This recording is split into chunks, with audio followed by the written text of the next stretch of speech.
नमस्कार साथीहरू, म दिनेश विश्वकर्मा।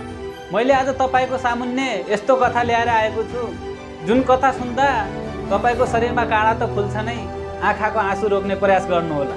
यो हो विश्वको सबैभन्दा दुखित र चर्चित सामुद्रिक दुर्घटनाको कथा, टाइटानिक।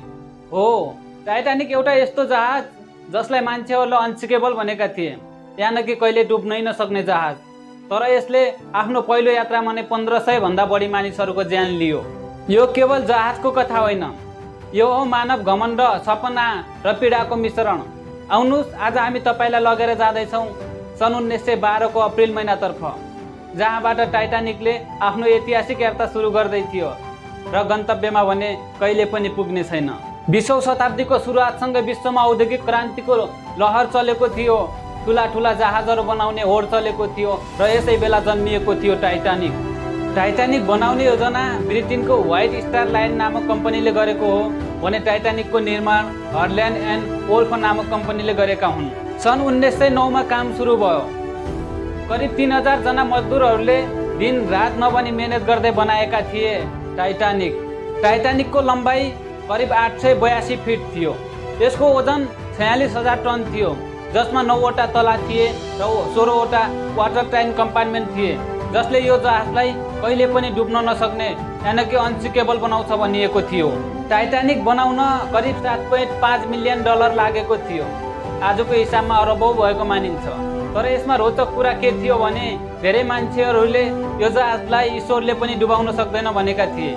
तर कसलाई थाहा थियो र यही मानवीय घमण्ड एक दिन विनाशको कारण बन्नेछ भनेर। टाइटानिक एक जहाज मात्रै थियो न, यो त घुम्दो फिर्दो महल जस्तै थियो। विश्वका धनी र प्रतिष्ठित व्यक्तिहरूको सपनाको यात्रा स्थल थियो टाइटानिक। यो जहाजमा 3वटा श्रेणी थिए, प्रथम, दोस्रो र तृतीय। प्रथम श्रेणीको भव्यता साँच्चीकै अविश्वसनीय थियो। त्यो बेलाको लग्जरी होटलहरूमा पनि यस्तो सुविधा सजिलै प्राप्त हुँदैन थियो। टाइटानिकलाई त्यो बेलाको प्रविधिको चमत्कार नै मानिन्थ्यो।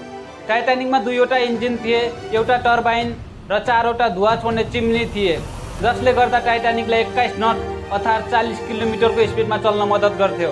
तर जसरी बाहिरी सजावटले हाम्रो नजर तान्छ, त्यो भित्रको नियति कसैले देखेको हुँदैन, हो त्यस्तै भयो।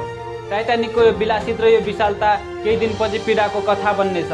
सन् 1912 अप्रिल महिनाको 10 तारिक साउथह्याम्पटन, इङ्ल्यान्ड, जहाँ हजारौं मानिसहरू विदाई गर्न र टाइटानिक हेर्न जम्मा भएका थिए।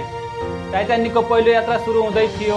गन्तव्य थियो न्युयोर्क, अमेरिका, जसको 7 दिनको यात्रा थियो, अप्रिल 10 देखि 17 तारिकसम्मको। जहाजमा करिब 2224 जना मान्छे सवार थिए, जसमा उद्योगपति, व्यापारी, लेखक, कलाकार, बच्चाहरू, प्रवासी र मजदुरहरू पनि सवार थिए। कप्तान एडवर्ड जे स्मिथ व्हाइट स्टार लाइनका अनुभवी कप्तान थिए। उनी टाइटानिकको पहिलो र अन्तिम यात्रा सञ्चालन गर्दै थिए। जब जहाजले बन्दरगाह छोड्यो, यसको विशालता देखेर धेरै यात्रुहरू स्तब्ध थिए। यो यात्रा त एक यात्रा मात्रै थिएन, यो त सपना, सम्भावना, भविष्य र आशाको यात्रा थियो। तर कसैले पनि सोचेका थिएनन् यो जहाजले अमेरिकाको तट देख्न पाउने छैन भनेर। धन्यवाद साथीहरू, तपाईहरूलाई कस्तो लाग्यो? सुझाव, सल्लाह र प्रतिक्रिया दिनुहोला। अब हामी दोस्रो भागमा भेटिनेछौँ, पार्ट 2।